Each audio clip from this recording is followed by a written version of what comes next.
तुम्ही ह्या केल्या पाहिजेत. तुम्हाला ज्या तुमची जी काही आवड आहे ती जपली पाहिजे.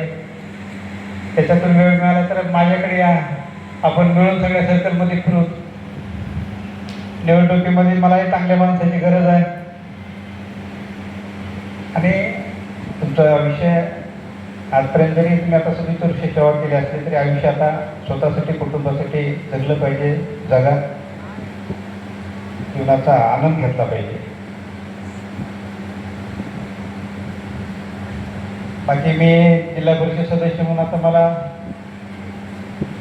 विजय सरांनी चव्हाण सरांनी मागणी केली. एकूण सर किती शाळा आहेत आपल्या पेठशिवणी सर्कलच्या जिल्हा परिषदच्या सर्कलमध्ये किती शाळा आहेत?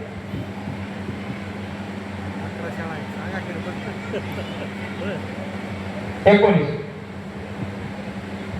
पेठशिवणी सर्कलची पेठशिवणी गावची जी काही शाळा आहे, मला माने गुरुजी असतील, अंकल असतील, बर्डे आजी असतील, सगळ्यांनी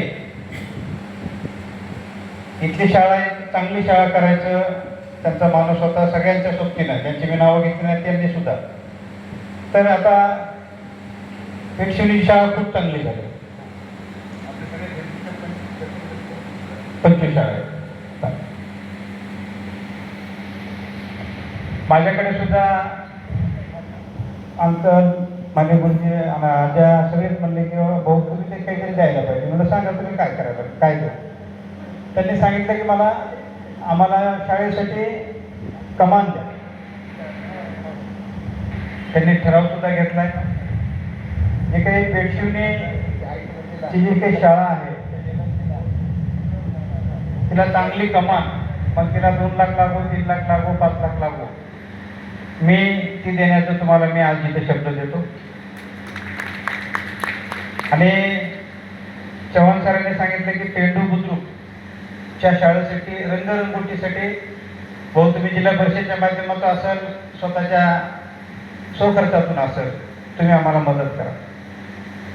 शहर पेठशिवणी सर्कलमध्ये जेवढे गाव आहेत त्या प्रत्येक गावानं एकही बूथ असं नाही की तिथं मला लीड दिली नाही. एकही गाव असं नाही की तिथं मला भरभरून मतं मिळाली नाही.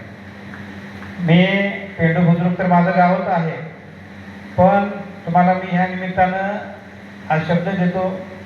आता पेठशिवणी सर्कलमध्ये सगळे शिक्षक इथं असतील. पेठशिवणी सर्कलमधल्या प्रत्येक शाळेला जिल्हा परिषदच्या तुम्हाला जी काही अडचण असेल, मग रंगरुटी असेल, कुठं शाळा दुरुस्ती असेल, कुठं फलक दुरुस्ती असेल, जे काही असेल त्या सगळ्या